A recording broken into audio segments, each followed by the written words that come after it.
3 साल कबल अन्ना भाऊ साठे चौक के करीब वाक़ ईश्वर नगर में पेश आए कत्ल की वारदात के मुकदमे में मुलविस 3 मुलजमीन को उम्र कैद की सज़ा सुनाई गई है। ज़िला अदालत के एडिशनल सेशन जज SS खरात ने आज अपना फैसला सुनाया। तफसीलात के मुताबिक गंगाधर गणपतराव कदम ने पुलिस स्टेशन में शिकायत दर्ज की थी कि इनका बेटा संदीप गंगाधर जाधव 4 जून 2018 को नांदेड़ पहुंचा था। वो अपने घर से दुकान की तरफ जा रहा है ये कहकर घर से निकला था। घर वापसी के दौरान इसी इलाके का रहने वाला अंकुश सिद्धार्थ तारू, शैलेश पीराजी कस्बे, अजय उर्फ टाकलिया, विजय जोंदड़े और दीगर 4 अफराद ने मिलकर संदीप गंगाधर जाधव के पेट पर, छाती पर, खांधे पर खंजर से कई वार किए जिसमें वो शदीद ज़ख्मी हो गया। ज़ख्मी संदीप को ज़िला सरकारी अस्पताल में भर्ती किया गया। इलाज के दौरान रात 10 बजे के करीब ज़ख्मों की ताब न लाकर वो फौत हो गया। इस मामले में शिवाजी नगर पुलिस स्टेशन में मुलजमीन के खिलाफ ताज़ीरात हिंद की दफ़ा 148, 147, 144, 143, 341, 302 और 149 के तहत मुकदमा दर्ज किया गया था। इस मामले की तफ्तीश assistant police inspector SK Pathan के सुपुर्द की गई थी। अदालत में चार्जशीट फाइल की गई जिसमें यह भी कहा गया कि इस मामले के दीगर 4 मुलजिमीन में 2 कम उम्र के लड़के मुलविस होने की जानकारी है। साथ ही 2 अभी भी फरार बताए गए हैं। इस मुकदमे में अदालत में 13 गवाहों ने अपनी गवाही पेश की थी। तमाम सबूतों और गवाहों के बयान पर अदालत ने मुलजिमीन के खिलाफ ताज़ीरात हिंद की दफ़ा 302 के तहत मुजरिम करार देते हुए इन्हें उम्र कैद की सज़ा सुनाई है, जिसके तहत अंकुश तारू, शैलेश कस्बे, अजय उर्फ टाकलिया, जोंदड़े, इन तीनों को उम्र कैद की सज़ा सुनाई गई है।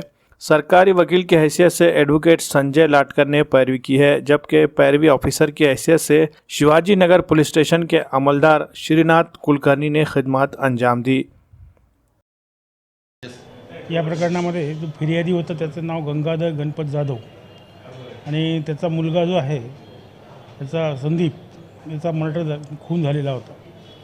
याच्या थोडक्यात घटना अशी आहे की या घटनेच्या 1 महिन्यापूर्वी अण्णाभाऊ साठे मातंग समाज आणि दुसरा समाज म्हणजे SC समाज यांच्यामध्ये कमानीच्या कारणावरून भांडण झाले होते आणि त्याच्यानंतर 4/6/2018 या त्यातला फिर्यादीचा मयत मुलगा संदीप हा त्या भागातून जात असताना या आरोपी लोकांनी त्याला तू आमच्या गल्लीमध्ये का आलास या कारणावरून त्याला चाकूने भोसकून त्याचा खून करण्यात आला।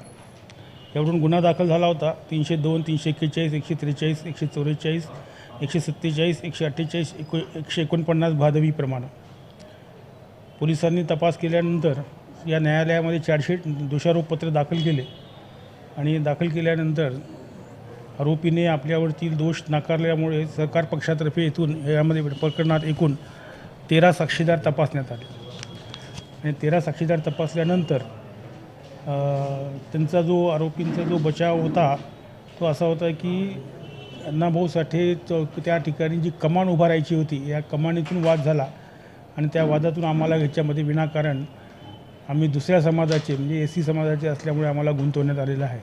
परंतु हा त्यांचा बचाव माननीय न्यायालयाने नाकारला आणि नांदेड येथील जिल्हा न्यायाधीश 1 श्रीमान खरात साहेब यांनी या तिन्ही आरोपीला ज्यांची नावे जी आहेत त्यांची जी एकूण नावे 3 लोकांची जी नावे आहेत याच्यामध्ये ज्यांना दोषी धरण्यात आलं तो अंकुश सिद्धार्थ तारू, शैलेश कसबे आणि अजय उर्फ टाकलिया पिराजी विजय जोंधळे अशा या 3 आरोपींना माननीय न्यायालयाने जन्मठेपेची शिक्षा आणि बाकीच्या इतर कलमाखाली वेगवेगळ्या कलमाखाली वेगवेगळ्या प्रमाणे 6-6 महिन्याप्रमाणे शिक्षा सुटवली आणि एकूण प्रत्येक आरोपीला जवळपास 2 ते 2.25 हजार रुपयाचा दंड न्यायालयाने आकारलेला आहे।